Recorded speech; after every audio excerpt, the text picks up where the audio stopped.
It always started with a sound, and not of thunder, but of steel, a low vibration that crawled through the night sky, shaking the still air above the Pacific.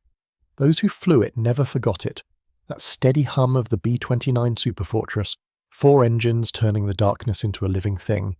It was the sound of distance, of purpose, of men sent to carry fire across oceans. They took off in silence from coral islands carved into runways where nothing grew anymore except war.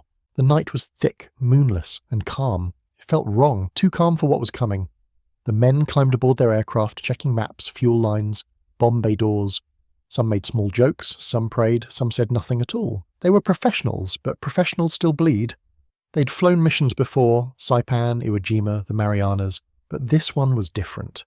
This one wasn't about precision or pride, it was about breaking something so completely that the war itself might collapse. They were told it would end faster that way, that it would save lives. They wanted to believe it. They had to. As the engines roared, the airfields of Guam and Tinian flickered with blue light. Hundreds of B-29s rolled one by one down the runways, their propellers slicing the dark like blades through water. The sound became an ocean, waves of metal rising into the sky. From the ground, the men watching said it looked like a slow-moving constellation being born. Above them, the crews felt the weight of the night pressing on their shoulders.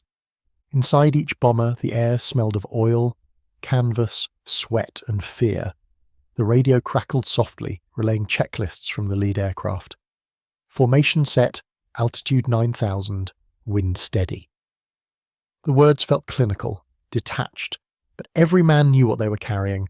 Not high explosives, not piercing armor shells, but fire, thick clusters of incendiary canisters, small, simple, and horrifyingly effective. They'd been told how they worked in briefings: magnesium, napalm, phosphorus, dropped together to ignite the oxygen itself.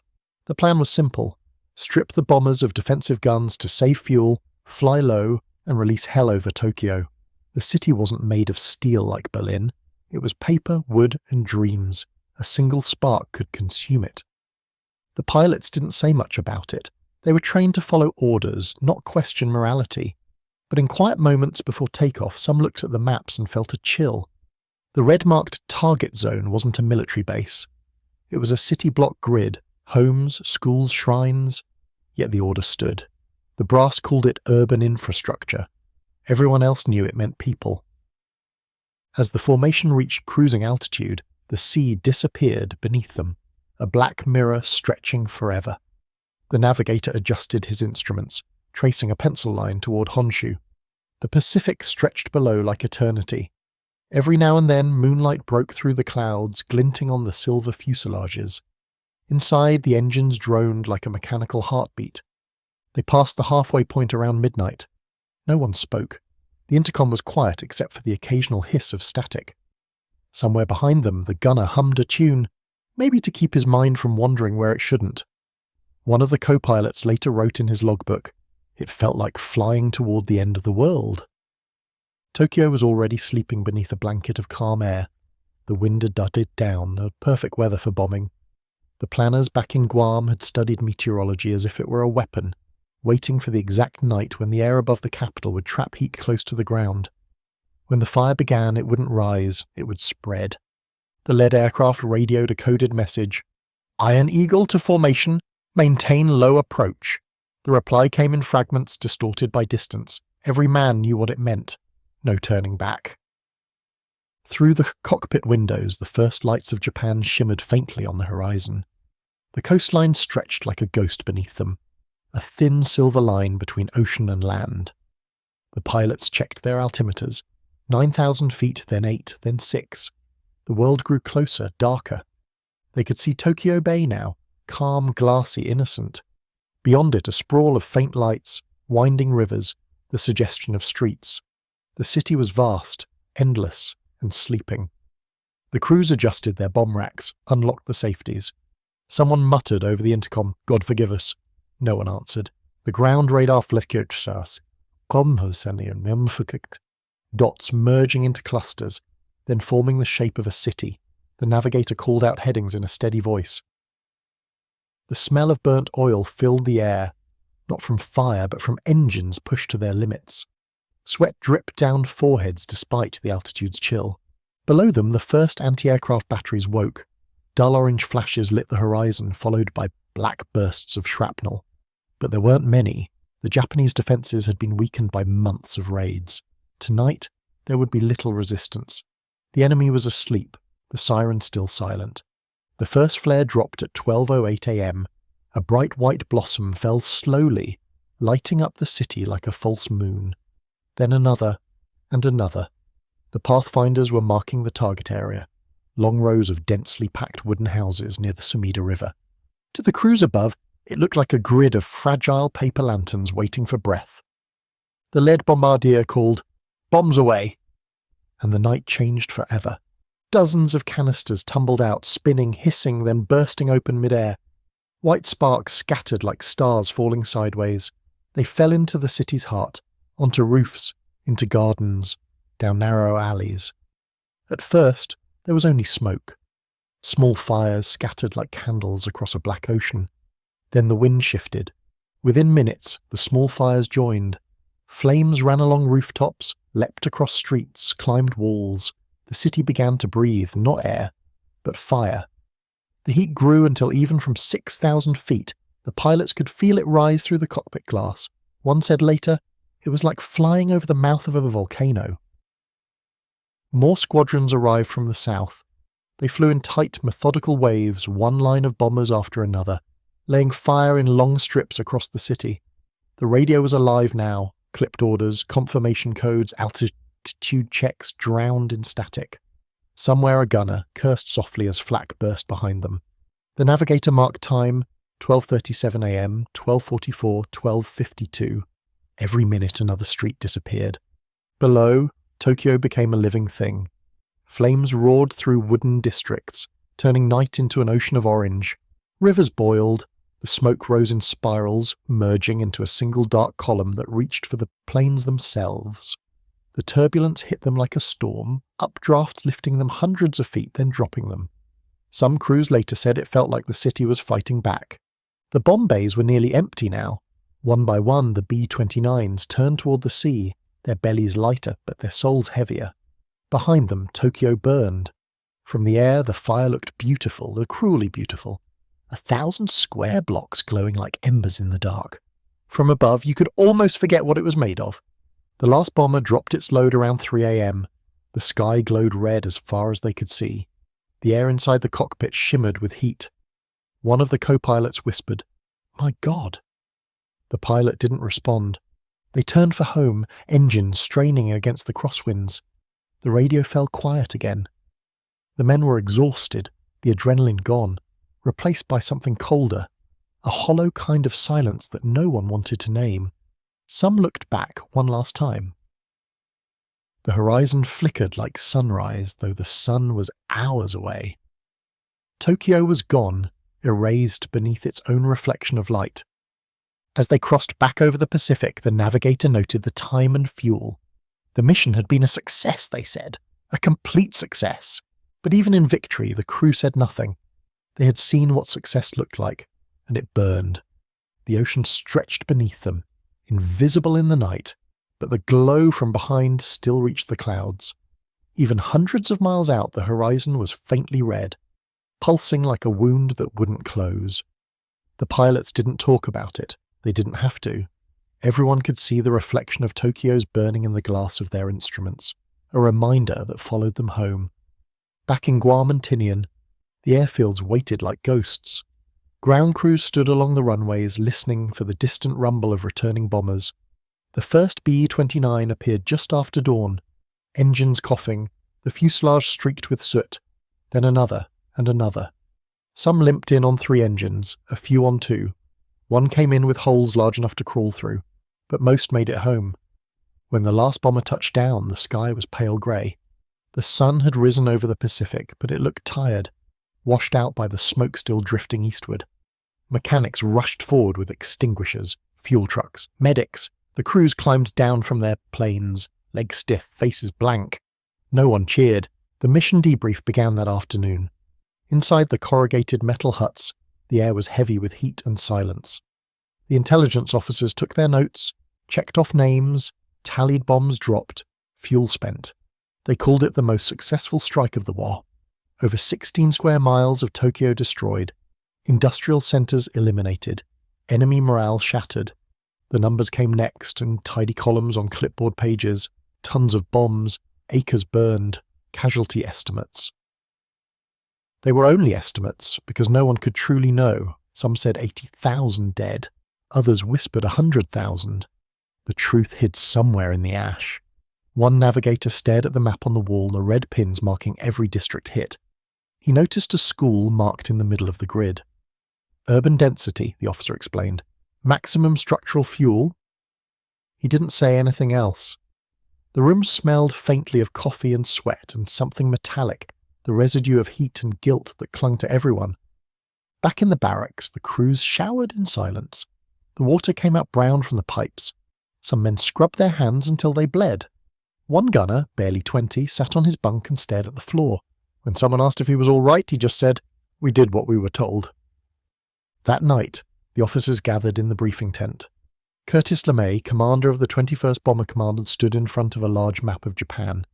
He was a small man with cold eyes, not cruel, just certain. He believed in efficiency. "This works," he said simply. "This ends the war faster." They planned the next raids while the first was still smouldering. Nagoya, Osaka, Kobe, names that would soon burn like Tokyo. The crews listened, exhausted, their notepads filling with new coordinates. No one argued. They were soldiers, not philosophers, but the silence in the room said everything words couldn't. Outside, the island was quiet. The jungle around the airfield shimmered with heat even after sundown. The sea whispered beyond the cliffs. In the distance, the engines of repair trucks echoed like low thunder. A few men wandered down to the beach. They stood barefoot in the surf, letting the salt sting their skin. Some lit cigarettes, watching the smoke drift out to sea. One of them, a pilot named Howard, finally spoke. "Do you think they knew we were coming?" No one answered. He flicked his cigarette into the water and said, almost to himself, "I saw a woman on a balcony just before we dropped." She was hanging laundry. The others didn't know what to say. The ocean kept its rhythm, the waves rolling in and out as if the world hadn't noticed what happened. At dawn, reconnaissance planes returned with film canisters. The photographs developed slowly in the darkroom under red light. The officers leaned in close, their faces pale as the images appeared. Square miles of grey ruin. Streets gone, blocks gone, landmarks erased. The Imperial Palace still stood, but the rest of Tokyo looked like the surface of another planet. From the air it had been light and colour. On film it was texture and ash, outlines, bones. The analysts measured the shadows of chimneys to estimate the height of what still stood. There wasn't much left to measure. The pilots were not shown the photographs. Officially, they didn't need to see them. But rumours spread fast. Someone heard from a ground crew that the river had boiled. Someone else said they found melted metal where cars used to be. The stories grew in the telling, some exaggerated, some true, all impossible to forget. LeMay ordered another raid for 3 nights later. The same approach, the same tactics. "If it worked once," he said, "it'll work again." The crews didn't protest. They prepared the planes, loaded the incendiaries, checked the fuel lines. Routine was the only thing that made sense anymore. But something had changed. The jokes were gone. The nervous laughter before takeoff had been replaced by quiet. When the engine started, the ground vibrated as always, but it didn't feel like courage anymore. Just momentum. They flew again over the black ocean. The smell of fuel and sweat filled the cabins. Some men wrote notes to family in case they didn't return, stuffing them into flight jackets. The words were simple. "I'm fine. I love you. See you soon." This time the flak was heavier. The Japanese had learned. Searchlights cut through the clouds like swords, catching the silver bellies of the B-29s. Shells burst close enough to rattle teeth. One bomber vanished in a flash, then another. The sky lit up not with bombs, but with dying men. Still, the formation pressed on. They reached Nagoya just after midnight. The target looked the same. Dark grid, silent city. The bombs fell and the night came alive again. Fire spread across the roofs, feeding on everything it touched. From the cockpit, the pilot could see the wind carrying the flames like waves across an ocean of wood. The navigator turned away from the window. He didn't want to watch. He stared instead at his charts, pretending to calculate headings that no longer mattered. By the time they turned for home, the city was gone. Behind them, another sunrise of fire. Ahead of them, only ocean. Back at base, the statistics repeated themselves. Thousands dead, miles destroyed. The newspapers back home printed headlines of victory. Enemy war machine crippled. Tokyo in flames. Families in Kansas and Ohio read those words with pride. Their sons were heroes. Their boys were bringing the war to an end. And yet, for the men who flew the missions, the pride felt hollow. They'd seen what those headlines really meant. One flight engineer wrote in his diary that week, "I think we're winning. But every time we win, something inside us gets smaller." The missions continued at Osaka, Kobe, Yokohama. Night after night, the same hum of engines, the same orange horizon. The firestorms grew so large that smoke reached 30,000 feet, staining the sky, even in daylight. From their planes, the crews could see the curvature of the earth glowing faintly red. By early April, Japan's major cities were rubble. The planners called it progress. The men called it exhaustion. In the officer's tent, LeMay drew a thick line across a map. "Next target," he said. Smaller cities still intact. Burn them out one by one. He believed it was the only way to end the war quickly. Maybe he was right. Maybe there was no other way. But some of the men started dreaming of fire, waking up in sweat, smelling smoke that wasn't there. The medics called it fatigue. The chaplain called it conscience. One night, while maintenance crews worked under the wing of a B-29, a pilot asked the mechanic if he'd ever wondered what it looked like down there, on the ground, when the fire started. The mechanic shrugged. "Doesn't matter," he said. "We just keep them flying." But later, when the engine started up, even the mechanic turned his face away from the runway, as if he didn't want to watch them disappear into the dark again. The war had become mechanical, a rhythm of preparation, ignition, and return. Each mission felt both the same and worse than the one before. And yet, despite everything, they kept flying. Because somewhere beneath the ashes, someone had decided this was the only path to peace. The men didn't know what peace would look like anymore, but they hoped it would be worth the fire. The night of March 9th, 1945 began like any other in Tokyo. Calm, cool, indifferent. The wind had gone still, the moon hidden behind low clouds. Street lamps glowed weakly, their light muffled by the wartime blackout shades. Somewhere a baby cried. Somewhere else a kettle hissed softly on a stove. The sirens came too late. At first the people thought it was thunder, the kind that rolls over the bay before rain. But the sound didn't fade. It deepened, thickened, multiplied. Windows trembled. Dogs barked and hid. When the first flare fell from the sky, the city looked up and saw a new sun being born above it. The flares were white, dazzling, beautiful. They drifted on parachutes, lighting rooftops and narrow lanes, revealing everything that had been hidden in shadow, the laundry lines, the bamboo fences, the paper walls.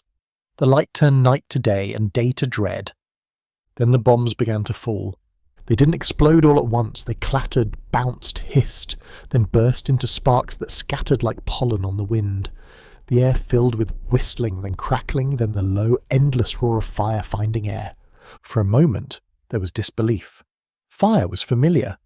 Tokyo had burned before, but not like this, not everywhere at once. Flames leapt from house to house, carried by the breeze and the dry winter wood. Entire blocks caught in seconds. Families ran for buckets, for wells, for anything that could hold water, but the wells were already boiling. The heat bent the iron handrails of bridges. Roof tiles exploded like grenades. From above, the bomber crew saw a golden sheet spreading beneath them, rolling outward as if alive. The firestorm was feeding itself now, pulling oxygen from every corner, creating its own wind. It wasn't wind that night. It was a gale made of flame. One pilot, looking down, thought he saw rivers of light moving through the streets. They were people, tens of thousands, fleeing toward the Sumida River, the only open path left. From 5,000 feet, they looked like glowing veins pulsing inside a dying heart. The bombardier couldn't look anymore. He shut his eyes, but the light still burned through his eyelids. Down below, near Asakusa, families gathered at the edge of the water. Mothers held children close. Fathers carried the elderly on their backs. The air was too hot to breathe. Some tried to cover their mouths with wet cloths, but the cloths caught fire. They stepped into the river, believing it would save them. The river was boiling. Smoke turned day into night again. It wasn't grey smoke. It was red, thick, oily, filled with embers that drifted like snow. The sound was constant, not screams, not gunfire, but the roar of air rushing into flame. From the air, instruments began to fail. Altimeters spun wildly as heat currents lifted the bombers hundreds of feet, then dropped them. Some engines coughed, starving for oxygen. Pilots wrestled controls slick with sweat, their faces lit orange by the inferno below. A gunner near the tail looked down and whispered over the intercom, "It's all fire, nothing else." No one replied. Inside one of the burning wards, an old fireman named Heros and his crew tried to hold a line with hoses. The water turned to steam before it reached the flames. They stood their ground until their clothes ignited. He was last seen still turning the nozzle toward the sky, as if trying to drown heaven itself. In another district, a young nurse led patients from a wooden hospital to the moat around the imperial palace. The flames followed like a living animal, curling over the stone walls, chasing their shadows. She wrote later in a diary, "The fire had voices. It laughed." Up above, the bombardiers finished their runs. Their bomb bays were empty, their maps complete. They circled once, out of habit, to confirm results. What they saw defied measurement. The entire eastern half of Tokyo was a single flame. Streets, temples, gardens, all gone, replaced by movement and colour. A few bombers flew so low that heat cracked their paint. Some gunners fired at nothing, reflexively pulling triggers because it felt wrong to do nothing. Others prayed, not for safety, but for it to end. When the final formation turned south, the city had become invisible. Only the glow remained. A vast, trembling light seen by sailors 300 miles away. Inside one aircraft, a navigator took out his small Kodak camera. He snapped a picture through the side window. The lens fogged instantly from the heat inside the cabin. The photo, developed later, showed nothing but a pale smear of orange. He threw it away. Below, the people still moved. They tried to reach the outskirts, carrying what they could. A photo, a toy, a prayer scroll. Some didn't make it. Many lay where they fell, silhouetted by the flames they'd tried to outrun. When the fuel lines in the city ruptured, a new roar rose from the ground, a sound like the sky itself breaking. The firestorm became a hurricane. Winds of more than 100 miles an hour sucked roofs, carts, bodies, and ash upward. The pressure crushed lungs, tore doors from hinges, flattened walls outward like paper. In the bombers above, turbulence shook every bolt loose. Instruments jumped. Engines screamed. One aircraft lost control for a moment and was tossed nearly upside down by the thermal draft. The pilot fought it level, hands blistering on the yoke. "I thought the fire was pulling us in," he said later, "like it wanted company." The last thing most of the crew saw before turning toward the sea was the imperial palace glowing faintly in the center of an ocean of darkness, untouched, isolated, a single island of black surrounded by living fire. They left it behind and flew into the smoke that followed them home. When dawn came over Tokyo, there was no horizon, only grey. The city's shape had vanished. Ash drifted over the bay like snow, settling on the water in a slow, silent dance. The air smelled of oil, pine and iron. American reconnaissance planes arrived soon after sunrise. They circled at 5,000 feet, taking photos through the haze. What the cameras saw looked unreal, a pattern of cracked earth and black squares where neighborhoods once stood. In one photo, near the Sumida River, you could still see lines of tiny white dots. They weren't stones or shells. They were enamel tiles from kitchen walls, the only thing that hadn't burned. By mid-morning, the fires were still smouldering, eating what little was left. The survivors wandered between ruins, barefoot, silent, wrapped in soot and disbelief. Some searched for wells that hadn't boiled. Others searched for names. At 10 a.m., a single B-29, the photo reconnaissance ship nicknamed Eagle's Eye, passed overhead. Its crew watched through open hatches. One man recorded in his log, "From here it looks like the moon." But the moon never screamed. Back on the Marianas, the returning crews listened to the radio summaries. The measured voice of command reading out numbers, tonnage, accuracy, success rate. They were told to rest, refuel, prepare for the next target.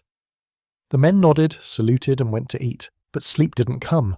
The sound of the fire had followed them back, a low hum, still in their bones, even when the island was silent. One pilot wrote in a letter he never sent, "We fought monsters by becoming them, and we won, I think. The next night, when the engine started again, the sea was calm and the stars were out, as if nothing had changed. But something had. The fire did not die when the bomb stopped. It grew. It learned to breathe. Over Tokyo, the air itself began to move in circles, vast invisible spirals pulling heat upward and dragging fresh oxygen from the bay. The city became a furnace feeding on its own heartbeat. Flames no longer followed streets, they followed wind. From the bombers that lingered behind to survey damage, the spectacle was both terrible and magnificent. Columns of fire stretched miles high, twisting together into a single stem of light. Somewhere in that stem, whole neighborhoods ceased to exist, turned to embers small enough to ride the storm they had made. The men watching from above could feel it in their bones. The controls vibrated. The smell of smoke reached even through the filters. Someone on the intercom whispered a prayer without words. Down below, the people who had survived the first wave felt the wind before they saw it. It came as a hot gust that lifted their hair and tore doors from hinges. Then came the roar, the sound of all oxygen being inhaled at once. Fires leapt from one side of a street to the other without touching the ground. Paper, fabric, and skin ignited the same way, instantly. A few American planes passed low for photography and reconnaissance. The pilots could see the movement on the bridges. Crowds pressed shoulder to shoulder, light flickering across thousands of faces. Then a bridge buckled, steel, glowing red until it sagged into the water. The men in the air turned away. By 2 a.m, the centre of Tokyo was a single storm. Wind screamed through the alleys like a living creature, fast enough to hurl debris through concrete walls. In the Mariana's command tent, miles of wire crackled with reports too chaotic to process. Radio operators heard fragments, coordinates drowned in static, voices cut short by heat distortion. Those who flew back through the smoke described turbulence worse than any storm in nature. Updrafts hurled the bombers thousands of feet upward, then dropped them like stones. Inside the cabins, bolts sheared and tools rattled loose. Sweat ran black with soot. A gunner named Lewis remembered thinking that the city below wasn't burning. It was glowing as if something beneath the earth had broken through. It looked alive, he said years later, like it was breathing us in. On the ground, some survivors reached the edges of the Imperial Palace grounds, one of the few places not aflame. They waded into the moat, clutching whatever would float. Doors, tatami mats, their own children. Ash fell like snow. When dawn finally came, it was red and grey. The Japanese civil defense reports written days later would call it the Night of the Great Wind. They could not find words strong enough for what really happened. Entire districts vanished so thoroughly that even their names disappeared from maps. At 4 a.m, as the final squadrons turned south, the horizon still pulsed orange. The airmen switched off their oxygen to keep from breathing the fumes. One by one, their bombers slipped into cloud cover and were gone, leaving only the echo of engines. The sea beneath them glittered with reflections of fire. Sailors aboard distant destroyers thought they were watching dawn. They weren't. It was still night, but the night was dying. Back in Tokyo, silence returned slowly. The wind calmed. The roar faded to crackle, then to the occasional collapse of timber. The survivors emerged in shock. The streets were gone. Orientation was impossible. Landmarks had melted into ash. The only things standing were chimneys and fragments of brick walls, skeletal against the rising light. A young Japanese boy wandered through what had been his neighborhood, calling names that no one answered. In the distance, a temple bell rang once, its rope burnt, the sound thin but real. From thousands of feet above, a few American crews still looked back. They saw the plume stretch into the stratosphere, red at the base and dark at the crown. Even at that altitude, the air trembled. No one spoke for minutes. When they finally reached open ocean, the sky turned black again, the glow fading behind them like memory itself. Some men fell asleep instantly, drained past fear. Others stared at the instrument lights, unwilling to close their eyes. At dawn, the formation spread across the Pacific like returning ghosts. The sunlight came pale and cold. They could still smell smoke on their flight suits. Radio messages confirmed success. Primary target destroyed, 90% coverage. It sounded like triumph. It didn't feel like it. On Guam, when they landed, reporters were already waiting with cameras. One asked a pilot what it looked like. The man stared past him and said, "Bright." Then he walked away. That night the officers tallied figures again. 100,000 dead, 1 million homeless, 16 square miles burned. The press called it the most successful single-air operation in history. The men who had flown it sat outside their tents, listening to the wind move through palm leaves. The wind sounded the same as it had before, but now it carried an echo none of them could name. No one toasted victory. They only cleaned their weapons and watched the horizon, where the sun set through haze that never quite cleared. They had been promised that each mission would bring the end closer, but the end, it seemed, kept moving just out of reach, and still they prepared to fly again. Morning came without sound. The smoke had blotted out the birds. Even the wind seemed afraid to move. Over what had once been Tokyo, the sun rose through a grey veil and turned the ruins silver. There was no horizon anymore, only distance, flat, endless, colourless. The smell reached the sea. Sailors aboard American ships hundreds of miles away said it was like burning rope mixed with iron. They didn't know they were breathing a city. From the reconnaissance aircraft, the landscape looked like a photograph left too long in chemicals, everything bleached, the edges dissolved. The rivers were choked with ash and timber, the canals clogged with boats that had melted into each other. Smoke still curled from places where the wind hadn't found air. At 7 a.m, the first aerial observers began to radio descriptions. They struggled for words. Target area completely neutralized, one said. No visible structures remaining. Another paused mid-sentence, then simply muttered, God. The crews back in Guam heard those transmissions while waiting in line for breakfast. Metal trays, powdered eggs, black coffee, the same routine as every morning except for the silence. No one mentioned the mission. The cooks moved slower than usual, listening to the static on the mess hall radio. Later that day, the reconnaissance photos arrived.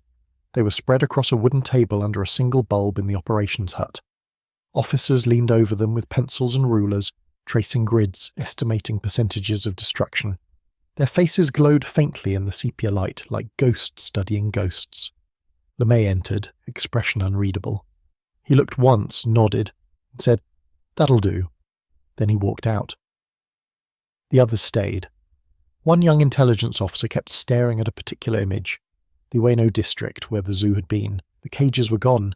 The shadow of the elephant enclosure was still visible, a dark rectangle against white ash. He folded the photo face down. By noon, Tokyo radio transmissions had ceased entirely. The few signals intercepted were civilian rescue calls, short bursts of Morse cut off by static. The Japanese government censored what remained, but rumour travelled faster than orders. Word of the inferno reached Osaka and Nagoya by dusk, carried by the smoke itself. The same day, a pilot named Anderson sat outside his tent cleaning his flight goggles. The lenses were still smudged with soot from the night before. He polished them until they were clear, then stared through them at the sky. "Looks the same," he said softly, like nothing happened. No one answered. There was nothing to say that didn't feel wrong. That evening, chaplains moved quietly from tent to tent. They offered prayer, though few accepted. Most of the men preferred the company of engines, the one sound that still made sense. Mechanics ran diagnostics late into the night, adjusting fuel lines, testing propellers. Work dulled the mind. Letters home were written in neat, careful script. All's well, mission successful, hope the crops come in early. No one mentioned what success meant. 3 nights later they flew again. Not Tokyo this time, but Nagoya, another city of wood and paper. From altitude it looked the same, ordered grids, calm rivers, faint lights. The same flares fell, the same pattern of ignition, the same colour rising into the clouds. After each raid, the return felt emptier. They no longer looked back to watch the fires. They simply turned for home, trusting the glow behind them to confirm what they'd done. The losses on their side were light. Dozens of planes damaged, a handful gone. The war was tilting now. Japan's cities were collapsing faster than command could mark them on maps. Yet the briefings never changed. Next target, next altitude, next load. Precision had become routine. When the 500th mission was completed, a photographer asked to take a group picture of one crew beside their plane. They lined up dutifully, faces blank under the tropical sun. Behind them, the bomber's name was painted in fading red. City Light. The irony wasn't lost on anyone. The photographer took the picture anyway. Back in the States, newspapers printed headlines in bold. Tokyo burning. Enemy crippled. Families clipped the articles and pinned them to kitchen walls. In Kansas, a mother looked at the photo of her son's squadron and smiled through tears. She couldn't know what her boy saw when he closed his eyes at night. The men started to dream of flame. Not nightmares exactly, more like echoes. They'd wake to the sound of engines that weren't there, or the feel of heat that the island air couldn't explain. Some drank to sleep, others stayed awake until dawn. Psychiatrists would later call it operational fatigue. The men called it nothing. They still flew. By April, the pattern spread across the country: Nagoya, Osaka, Kobe, Yokohama. Each city had its night. Each night looked like the one before. In the command reports, the tone grew almost mathematical. Urban area destroyed, 88%. Casualties to be determined. They were told Japan's surrender was near. They hoped it was true. They needed it to be. One evening, as crews assembled for another briefing, the horizon flickered with lightning far out at sea. The sky smelled of rain. LeMay addressed them one more time. "Every city we burn shortens this war," he said. "You're saving lives with every drop." No one contradicted him. The logic was clean, the reality wasn't. The missions continued through spring. When the Sakura would have bloomed in Tokyo, the trees were gone. In their place, blackened stumps stood along canals filled with ash.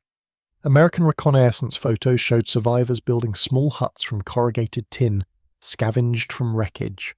Life, stubborn and quiet, was already trying to return. The bomber crews never saw those pictures. They were classified, unnecessary for morale. Instead, they saw new targets, smaller towns, then industrial complexes, then the whispers of something unprecedented, a single weapon that could end everything at once. By midsummer, many believed they'd already seen the worst the war could make. They were wrong, but for now, on that morning after Tokyo, they lived between triumph and silence, between duty and doubt. The ocean was still, the sky bright, and the smell of fire lingered long after the wind had changed. They had burned the sky, and the sky somehow had kept their secret. The war ended quietly, not with cheers, not with bands, but with a voice over a radio announcing that Japan had surrendered.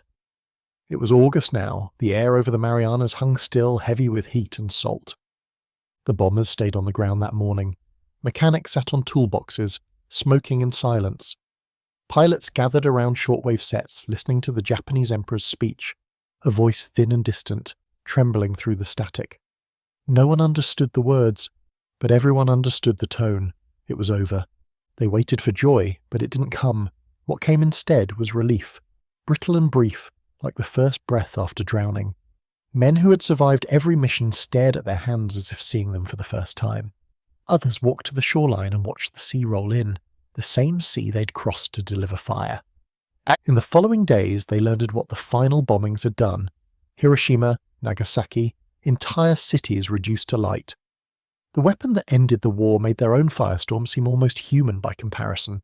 Some were grateful, others were hollow. "At least we didn't have to burn any more cities," one gunner said. The silence that followed was heavier than any explosion. The B-29s were left parked in neat rows on the tarmac, engines wrapped against corrosion.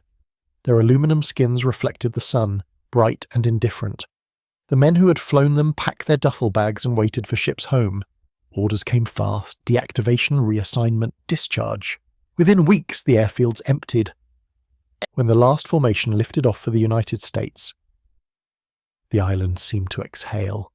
Palm leaves rustled. Waves broke softly on coral. The sky above was clear again, as if it had forgiven nothing and forgotten everything.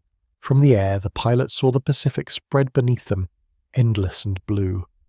The same ocean that had carried them to war now carried them back to peace. One of them, Anderson, the quiet one, looked down and thought of the nights when that same ocean glowed red from Tokyo's reflection. He wondered if the sea still remembered. In San Francisco, crowds greeted them with flags and music. Strangers clapped their backs, called them heroes, bought them drinks. They smiled and said thank you because that was what was expected. But when the noise faded, many simply went home, sat in rooms that felt too quiet and stared at the walls. They found work, families, small lives that fit inside daylight. Yet at night, some still woke to the sound of engines that no longer existed. Wives would find them standing at windows, eyes fixed on the horizon, listening for a hum only they could hear. History called them victors. The newspapers said their mission saved 1 million lives that might have been lost in invasion. Maybe it was true, but every man who had watched a city burn carried his own verdict unspoken. They had won the war, yes, but something in them had gone with the smoke.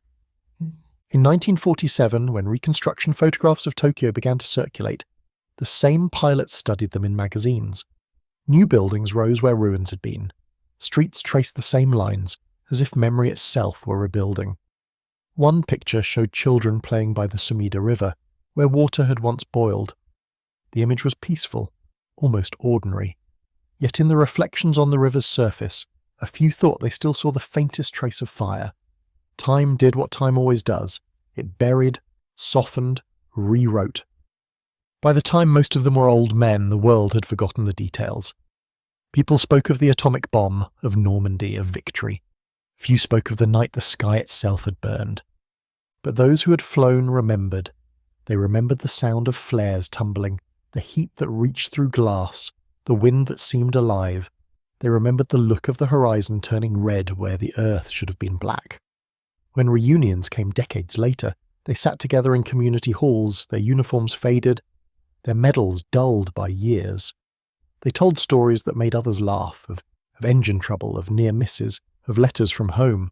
But when conversation turned toward that one night in March, voices trailed off. No one needed to describe it. They had all seen it. Some said they did what had to be done. Others simply said, "I don't know anymore." Both statements were true. The historians would later write that the Tokyo firebombing killed more people in a single night than either atomic bomb. They would call it strategy, or necessity, or tragedy, depending on which book you opened. The men who were there used a different word. They called it memory. And memory, like fire, doesn't fade. It just changes shape. In the years that followed, the pilots ached, their hearing dimming, until even the hum of engines in dreams went silent. The world moved on, faster and brighter, full of new machines that no longer used propellers. The sky they had once filled with fire was now crossed by silver jets, and below them Tokyo lived again.